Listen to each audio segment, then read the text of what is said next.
From the studios of Farm Journal Broadcast, this is AgDay.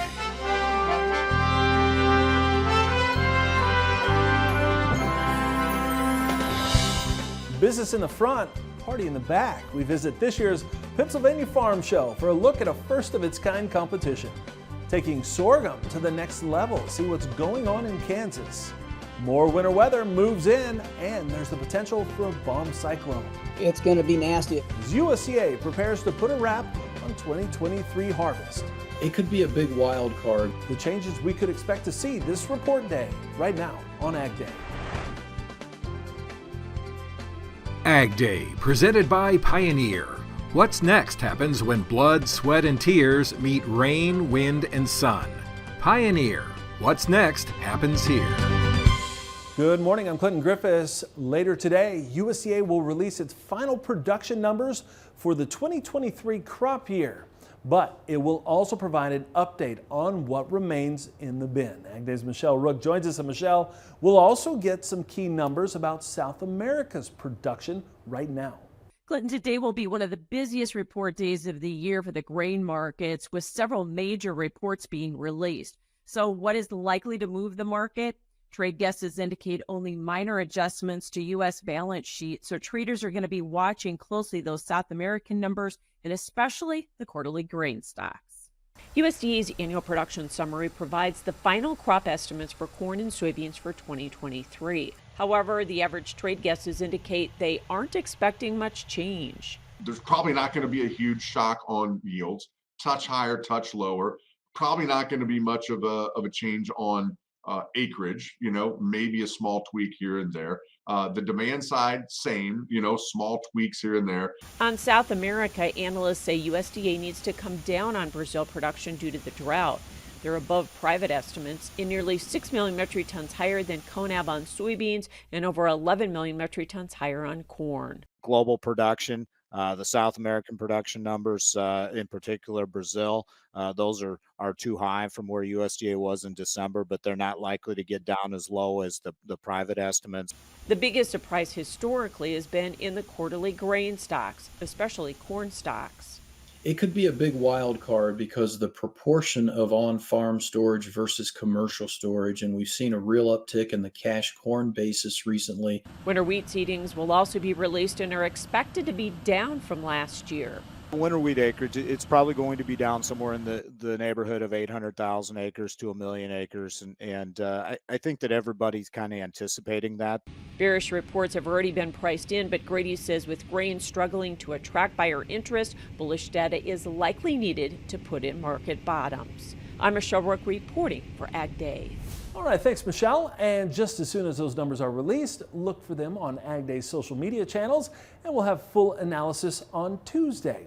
Now, another big story we're watching right now, the massive winter storm heading across the U.S. In the bullseye right now, the Plains and Midwest, experts saying if the storm intensifies fast enough, it could even reach the level of a bomb cyclone. In the West, there's a potential for record-breaking cold. It's going to be nasty. If you are out in the northwestern plains, it is going to be unbearable. We are going to see temperatures drop to the lower negative 40s in Montana. Negative 30s and negative 20s will occur in the rest of Montana, the western parts of the Dakotas, and southward into a part of Wyoming and also western Nebraska. We'll see negative teens in most other areas in the north central parts of the U.S., including the upper Midwest, the Red River Basin, Nebraska. Lerner says he's concerned about the little snow cover in the northern plains, along with livestock, as some areas of the country will see an 80-degree temperature swing in just a matter of days. From a livestock perspective, some of these temperatures are just, as you put it, brutal. And the animals in Montana, again, have not been adequately hardened against the winter weather because it's been so warm. They've had 50 and even some 60-degree temperatures in the past couple of weeks. Day before yesterday, they were in the 40s and some 30s, a few nighttime freezes. And now we're going to be much, much colder. Areas where it's warmer are likely in for severe thunderstorms and possible tornadoes. For the East Coast, which is still cleaning up from flooding, more heavy rain could put pressure on strained infrastructure such as dams. Meteorologist Matt Engelbrecht joins us. And Matt, the bitter cold conditions are going to stretch into next week. I'll kind of start off with a trend that we've been following the last couple of days, the Arctic blast moving across the United States. Now, I'll go ahead and show you what to expect between now and this Arctic blast. For some, it's already here, coming up in just a little bit. Sunday afternoon, yeah, these are the temperatures. High temperatures for the day across the United States. Below freezing in Dallas, 8 below in Bismarck, but up here, while 7 below, it is cold. It's going to be even colder when you factor in the strong winds behind that low pressure system. More of the mid to upper 40s in Richmond, but as we go into our Monday and Tuesday, that pocket of cold air is going to expand back down here to the south and to the southwest, bringing Atlanta down to about 33 degrees, Richmond 28 degrees, and then the Monday morning temperatures. Again, this is not wind chill. This is actual temperatures. Minneapolis 10 below, 15 below in Bismarck, and also a near 0 in Tulsa, where we're going to be watching the potential for some snow to come across. Again, there's a look at your Monday morning temperatures. And we're not alone in dealing with the snow and cold. Check out Corey Peters in Manitoba. Corey says, hello, Manitoba winter. Time to haul some corn. Getting the job done no matter what. I'll have more in your forecast coming up. More money is on the way to help increase use of biofuels here in the U.S. USDA awarding $19 million in grants to U.S. business owners. The money will be used to help expand access to biofuels in 22 states. For example, Casey's will use a $5 million grant to install ethanol pumps in Iowa, Illinois, Minnesota, Nebraska, and South Dakota. Piazza Enterprises in Illinois will use a $200,000 grant to install 2 biodiesel storage tanks. And in Maryland, AC&T will install both ethanol pumps and a storage tank. Now, the money comes from the Higher Blends Infrastructure Incentive Program, which was funded by the Inflation Reduction Act. Markets getting prepared ahead of that USDA report. We'll look at Thursday's action coming up next. And later, find out what sorghum researchers in Kansas are discovering about the grain and its future potential. That story after weather. And Top Producer Summit is just around the corner. This year, it's in Kansas City from February 5th through the 7th at the brand new Lowe's Hotel in downtown. If you want to take part, make sure to check out the events tab on agweb.com. Bring new technology, knowledge, and opportunity together at Ag Innovation 2024 in Kansas City on February 13th. Register today to take part in the event.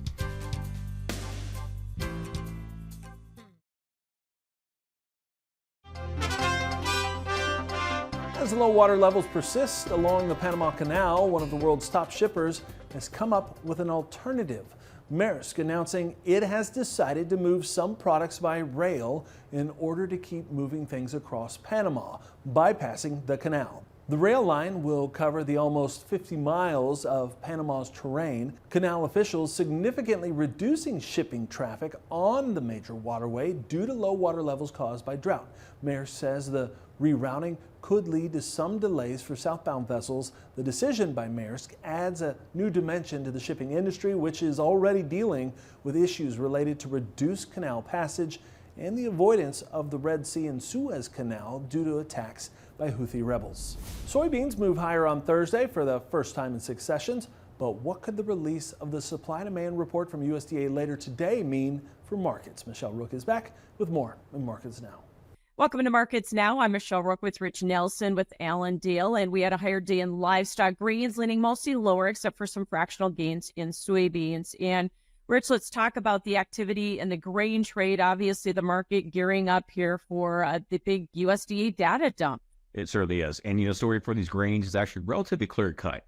For corn, we have to see a significant change in these index stock numbers and or the South American story before it can really suggest that this downtrend is ready to stop here just yet. So the corn story is relatively straightforward. We need to look for some pretty significant changes to really change this downtrend. Soybeans tried to bounce and currently we're oversold. But as we go into the reports, I know we did see some report positioning on Thursday. How bearish does the report have to be? Because we've priced a lot of it already in, haven't we? We're certainly right. And keep in mind here, though, the trade estimates for this report are for only a minimal change at best for soybean ending stocks. This market is pricing in the belief itself that the stocks will be raised on this report, or that Brazil will have no real significant problems and that production numbers as they stand won't be changed too much. So I think we can probably argue for the soybeans specifically, maybe a little too far, too fast in these past couple weeks of sharp downtrend. So after we get past the report, Rich, are we going to be honed in on Brazil harvest results or weather, or what's going to be moving that market? I would still more focus on the Brazil story in the grand scheme of things for us right now, especially for the soybean discussion. The harvest results are one thing, but keep in mind this is a long, protracted harvest, and I'm actually a lot more focused on the crop which is still in development, which is the vast bulk of the crop in Brazil right now. January and February are the 2 months which determine the vast bulk of yield determination. So we've had some light damage so far in the vegetative stage, but I think our discussion right now is really, will this recent light change in the weather pattern here for Brazil stay with us for the rest of this month, or is this now over? So I think that's a much bigger issue for us right now. Okay, thanks for joining us, Rich Nelson with Alan Dale. We'll have more Ag Day coming up.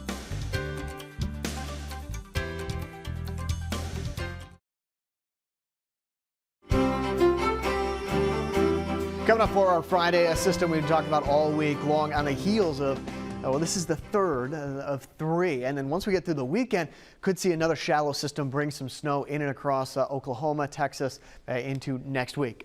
We'll get there. Let's start with this system. This is Friday at 10 o'clock in the morning.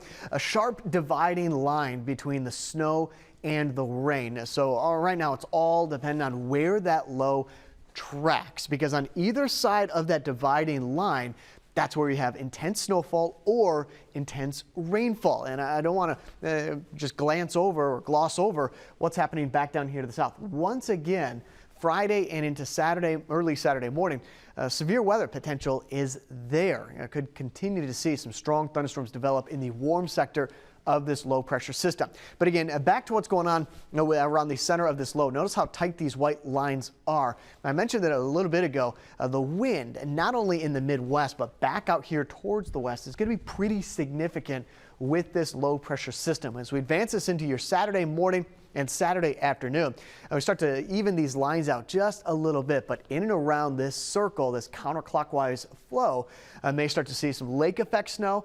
And then as you get into the weekend, there's some key NFL playoff games. Buffalo, I'm looking at you, where we may have some lake effect snow coming through. Now, so again, this is Saturday at 11 a.m. What this is going to do, it's going to set the stage for a very cold air to sink across the United States. We've known that for a while, but any kind of energy that we get within the jet stream that can pick up some Gulf moisture, it could produce some snow. So now that the cold air is in place, by Sunday, this next system, you see a little notches right there, is going to work from the west to the east, and it is certainly cold enough, and with the Gulf moisture, available moisture, could see some snow kind of spread in and across parts of Oklahoma, Missouri into Texas. Again, that's a Sunday and into Monday, something just worth watching. As you can see, some of that energy come on through.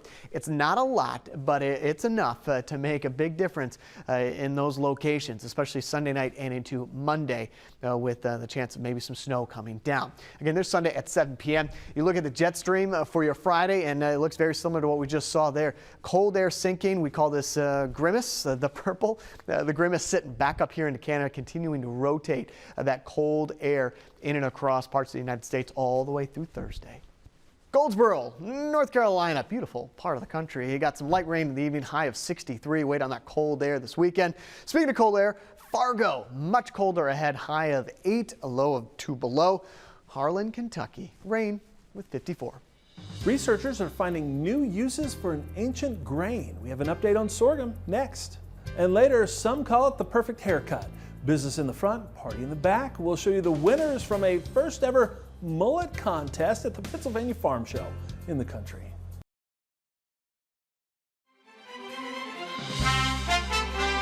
The Consumer Electronics Show is going on right now in Las Vegas, and some new ag equipment is making its debut.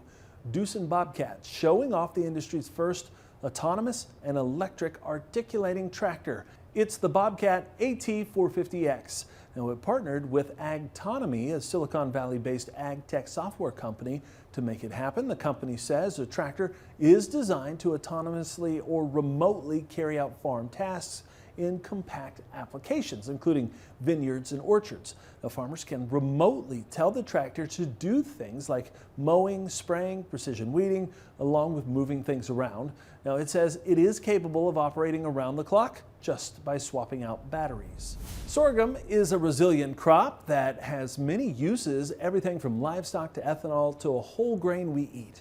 And researchers at Kansas State University are working to take the crop to an entirely new level. Sorghum is a climate-smart, water-smart crop. More importantly, sorghum is a critical crop for Kansas farmers who manage seasons often with water stress across the season, and farmers in Kansas manage their seasons without knowing the water potential. So when they plant sorghum in their crop rotations, they're planting a crop that allows for stability of yield under those stresses, as well as is regenerative into their system. One of the research that we're doing is looking at not only being efficient with water in its utilization, but also in the timing of that use. And so looking at shifting water use during less efficient times and preserving that water that's in soil structure for more important times, such as grain filling times. One of the reasons why K-State, as a next generation land grant, is critical in leading the front in sorghum is thinking about a gap of technologies. Sorghum's important to Kansas. Kansas leads the nation in production of sorghum, yet sorghum's a small or a mid-tier crop. It's about 1/15 the size of the largest crops in the United States. So it really takes partnership of Kansas farmers, Plains farmers, it takes partnerships of a next generation land grant, and private entities. And that's where K-State has really stepped in to fill the gap of connecting farmers and their needs for new sorghum technology and private marketers with the knowledge and capacity that we develop here at Kansas State University.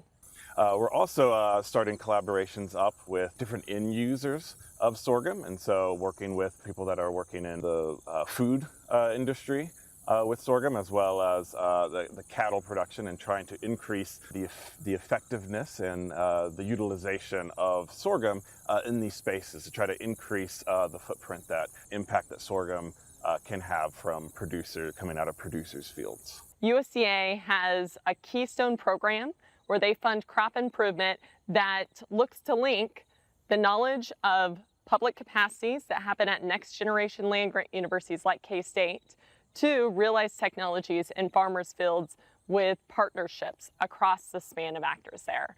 We're excited to say that Kansas State has been recognized for our leadership in this front, and we're launching a Straight Kin Sorghum Trait Collaborative Innovation Network here at Kansas State for sorghum technologies. This will help to support that, both from an infrastructure as well as a financial standpoint, to actually help move that technology from researchers into crop improvement, as well as providing a pipeline for the reverse way to go from producers, from the actual crop improvers back into the researchers. Our thanks to Kansas State for sharing that story with us. Well, show season is full of great contests. Up next, a beauty contest in Pennsylvania having a moment.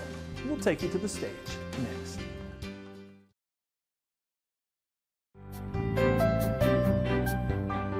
It's winter meeting season for agriculture, and that includes a handful of big farm shows. Well, Pennsylvania hosting a first-of-its-kind event this week during the annual show in Harrisburg. Feast your eyes on this, the inaugural Pennsylvania Preferred Mullet Contest. More than 100 competitors rolling out their version of the Kentucky waterfall. Business in the front, party in the back. The Camaro Cut Contest divided into 3 categories: over 18, under 18, and a throwback category with photos submitted electronically of mullets from yesteryear. Farm show organizers say they were surprised by the turnout. Babies, kids, men, women with locks long enough to make Kenny Powers, Blake Shelton, and Mike Gundy blush, all crowding the stage. Now, the winner in the over 18 category was Pete Brubaker of Elizabethtown.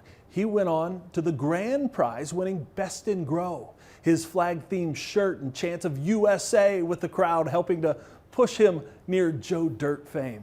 Now he says this is no novelty crop for him. He's rocked the curly beaver paddle since the 1980s when it was cool the first time. With all this cold weather, maybe it's time I grow out a little bit of a neck warmer myself. And that's all the time we have this morning. We're sure glad you tuned in. From all of us here at AgDay, I'm Clinton Griffiths. Have a great day.